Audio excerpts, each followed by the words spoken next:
Welcome to Radha channel. ನೋಡಿ friends, ನಾನಿವತ್ತು ನಾನು ಸೋಪು ಬಗ್ಗೆ ಎಲ್ಲ ಒಂಚೂರು ಹೇಳಿಕೊಟ್ಟಿದ್ದೆ. ಯಾಕಂದರೆ ಎಲ್ಲರೂ ತಗೊಂಡೋದವರೆಲ್ಲ ತುಂಬ ಕಾಮೆಂಟ್ ಬರೀತಾ ಇದ್ರಲ್ಲ, ಹಾಗಾಗಿ ಅವರಿಗೆಲ್ಲ ಒಂಚೂರು ಖಂಡಿತ ನಾನು ಥ್ಯಾಂಕ್ಸ್ ಹೇಳೋಕ್ಕೆ ಇಷ್ಟಪಡ್ತೇನೆ ಫ್ರೆಂಡ್ಸ್. ಪಾಪ ಆವತ್ತು ಮಹಿಳಾ ಸಮಾಜದವರೆಲ್ಲ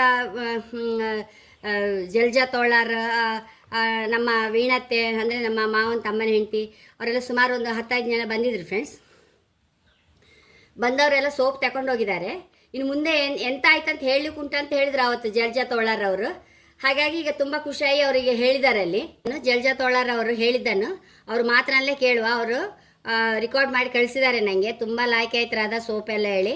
ಅದನ್ನು ಎಲ್ಲರೂ ಕೇಳಿದ್ರೆ ಒಳ್ಳೇದಲ್ಲ, ಒಬ್ಬರು ಕೇಳೋಕ್ಕಿಂತ ಇಷ್ಟ ಅದನ್ನು ಅವ್ರು ಹೇಳಿದ್ದಾರೆ, ಅದನ್ನೆಲ್ಲರೂ ಕೇಳೋದು ಒಳ್ಳೇದು ಹೇಳಿ ನನ್ನ ಅಭಿಪ್ರಾಯ. ಹಾಗಾಗಿ ಅದನ್ನು ನಿಮ್ಮ ಎಲ್ಲರೂ ಸಹ ಕೇಳಿಸ್ತೇನೆ. ನಾನು ಜಲಜಾ ತೋಳಾರ್. ನಾನು ರಾಧಾರ್ ಅವರ ತೆಂಗಿನ ಎಣ್ಣೆಯ ಸೋಪು ಮತ್ತು ಆಲಾಯ್ ವೇರಾ ಸೋಪು ಎರಡನ್ನೂ ಉಪಯೋಗಿಸಿ ನೋಡಿದ್ದೇನೆ. ಯಾವ ಕೆಮಿಕಲ್ಸು ಇಲ್ಲದೆ ತಯಾರಿಸಿರುವ ಈ ಸೋಪುಗಳು ಚರ್ಮಕ್ಕೆ ಹಿತವಾಗಿ ಚರ್ಮವನ್ನು ಮೃದುಗೊಳಿಸಿದೆ. ಇದನ್ನೇ ಯಾವಾಗಲೂ ಉಪಯೋಗಿಸುವ ಎಂಬ ಮನಸ್ಸಾಗಿದೆ. ತಯಾರಿಸಿದ ರಾಧಾ ಕೊಡಗಿಯವರಿಗೆ ವಂದನೆಗಳು. Thank you very much Radha. ಎರಡೇ ಸೋಪ್ ತಂದದ್ದು. ಇದು ನೋಡಿ, ಇದು ಲೆಮನ್ ಸೋಪು, ಇದು ಅಲೋವೆರಾ ಸೋಪು, ಇನ್ನು ಪಾರಿಜಾತ, ಬನಾನಾ, ಪಪ್ಪಾಯ ಎಲ್ಲ ಸಹ ಇತ್ತು. ಬನಾನಾ ಸೋಪು ಸಹ ಮೊನ್ನೆ ಶಿವಮೊಗ್ಗಕ್ಕೆಲ್ಲ ತುಂಬ ಹೋಗಿದೆ, ಅವರಿಗೆಲ್ಲ ತುಂಬ ಇಷ್ಟ ಆಗಿದೆ ಅಂತೆ. ಹಾಗೆ ಎಲ್ಲರೂ ತುಂಬ ತಗೊಂಡು ಹೋಗ್ತಾ ಇದ್ರು ಸೋಪು.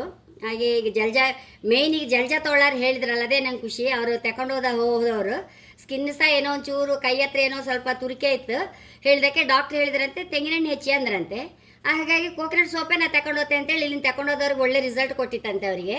ಹಾಗಾಗಿ ನಂಗೆ ಖುಷಿಯಾಗಿ ನಾನಿವತ್ತು ಅದನ್ನೇ ತೋರಿಸ್ತಾ ಇದ್ದೆ. ಹಾಗೆ ಫ್ರೆಂಡ್ಸ್, ನನಗೆ ಈ ಸೆಕೆಗೆ ಈ ಸೋಪ್ ಅಷ್ಟು ಸೂಪರ್ ಅಂತೇಳಿ ಎಲ್ಲರೂ ಹೇಳ್ತಾ ಇದ್ರು. ಏನು ಕೆಮಿಕಲ್ ಇಲ್ಲಲ್ಲ, ನ್ಯಾಚುರಲ್ ಸೋಪ್ ಅಂತೇಳಿ 100% ನ್ಯಾಚುರಲ್ ಸೋಪ್ ಅಂತ ಹೇಳೋಕ್ಕೆ ಇಷ್ಟಪಡ್ತೇನೆ ನಾನು. ಹಾಗಾಗಿ ಮಾಡೋ ಕ್ರಮ ಎಲ್ಲ ಸಹ ನೋಡಿದ್ರಲ್ಲ. ಮೇಯ್ನ್ ಕ್ಯಾಂಪ್ಕೋದವ್ರ ತೆಂಗಿನೆಣ್ಣೆ ಮತ್ತು ನಂದು ಎಳ್ಳೆಣ್ಣೆ, ಸಾಸಿವೆ ಎಣ್ಣೆ. ಈಗಂತೂ ಹೆಚ್ಚು ನಾನು ಆ ಎಣ್ಣೆ ಪ್ಯೂರ್ ಎಣ್ಣೆ ಸಿಕ್ಕುತ್ತಲ್ಲ, ಇದು ಮಾಡಿ ತೆಗಿಬೇಕಲ್ಲ ಎಳ್ಳು ಮತ್ತು ಸಾಸಿವೆ, ನನಗೆ ಸುಮಾರು ಟೈಮು ಸಿಕ್ಕುದಿಲ್ಲ. ಹಾಗಾಗಿ ಕೋಕೋನಟ್ ಎಣ್ಣೆಲೆಲ್ಲ ಹೆಚ್ಚು ಮಾಡ್ತಾ ಇದ್ದೆ ನಾನೀಗ. ಸ್ಟಾರ್ಟಿಂಗ್ ಮಾಡುವಾಗ ಮಾತ್ರ ಎಳ್ಳೆಣ್ಣೆ ಸಾಸಿವೆ ಎಣ್ಣೆ ಸಹ ಹಾಕಿದೆ, ಅದು ಸಹ ಸೂಪರ್ ಆಯ್ತು ಫ್ರೆಂಡ್ಸ್. ಅಂದರೆ ಅದು ನಾವು ಸರಿ ಬಿಸಿಲಲ್ಲಿ ಇಡಬೇಕು, ಇಲ್ದಿದ್ರೆ ಸೋಪ್ ಸಣ್ಣಕ್ಕೆ ಕೌಂಟ್ ಬರುತ್ತೆ. ಈ ಕುಂದಾಪುರದಲ್ಲಿ ಒಬ್ಬರು ಬನಾನಾ ಸೋಪು ತಗೊಂಡು, ಅವ್ರಿಗೆ ಬನಾನಾ ಸೋಪ್ ತುಂಬ ಇಷ್ಟ ಆಯಿತು. ಹಾಗೆ ಒಬ್ರೊಬ್ರಿಗೆ ಒಂದೊಂದು ಇಷ್ಟ ಆಗ್ತಾಯಿತ್ತು ಫ್ರೆಂಡ್ಸ್, ಅದು ಯಾಕೆ ಹೇಳಿ ಗೊತ್ತಿಲ್ಲ, ಅದೇನೋ ಅವ್ರ ಸ್ಕಿನ್ನಿಗೆ ಅದು ಸೂಟ್ ಆಗ್ತಾ ಇತ್ತು. ಹಾಗೆ ಒಬ್ಬರು ಲೆಮನ್ ಸೋಪ್ ತಗೊಂಡ್ರೆ, ಒಬ್ಬರು ಪಾರಿಜಾತ ಸೋಪು, ಒಬ್ಬರು ಗ್ರೀನ್ ಮಾಸ್ಕ್. ಹೈಬಿಸ್ಕಸ್ ಸೋಪ್ ಅಂತೂ ಸೂಪರ್ ಇತ್ತು ಫ್ರೆಂಡ್ಸ್, ಅದು ನಾನು ಯೂಸ್ ಮಾಡ್ತಾ ಇದ್ದೆ. ಈಗ ನಾನು ಮುಂಚೆ ಸೋಪ್ ಯೂಸ್ ಮಾಡೋ ಕಟ್ಲೇ ಇಲ್ಲ, ಅಂಗಡಿ ಸೋಪು. ನಾನು ಸುಮಾರು ನನ್ನ ಚಾನಲ್ ಹೇಳಿದೆ, ಸೋಪೇ ಮುಟ್ಸೋದಿಲ್ಲ, ನನ್ನ ಸ್ಕಿನ್ನಿಗೆ ಏನಾಗೋದಿಲ್ಲ ಫ್ರೆಂಡ್ಸ್. ಹಾಗೆ ಸರಿ ನೀರು ಹಾಕಂತ ಇದ್ದರೆ ಈ ನನ್ನ ಸೋಪ್ ಹಾಪ್ಗೆ ನಾನು ಒಂಚೂರು ಯೂಸ್ ಮಾಡ್ತಾ ಇದ್ದೆ. ಹೈಬಿಸ್ಕಸ್ ಸೋಪ್ ಅಂತೂ ಸೂಪರ್ ಇತ್ತು, ನಾನು ಯೂಸ್ ಮಾಡ್ತಾ ಇದ್ದೆ. ಅದು ಹುಟ್ಟಿದ ಮಕ್ಕಳಿಗೆ ಸಹ ಖಂಡಿತ ಇದು ಹಾಕ್ಬೋದು ಫ್ರೆಂಡ್ಸ್, ಏನೂ ಕೆಮಿಕಲ್ ಇಲ್ಲಲ್ಲ, 100% ನ್ಯಾಚುರಲ್.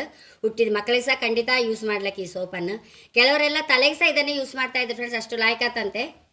ಹಾಗೆ ನನ್ನ ಚಾನಲ್ ಇಷ್ಟ ಸಬ್ಸ್ಕ್ರೈಬ್ ಮಾಡಿ, ಲೈಕ್ ಮಾಡಿ, ಕಾಮೆಂಟ್ ಮಾಡೋದಂತೂ ಮರಲೇಬೇಡಿ. Thank you.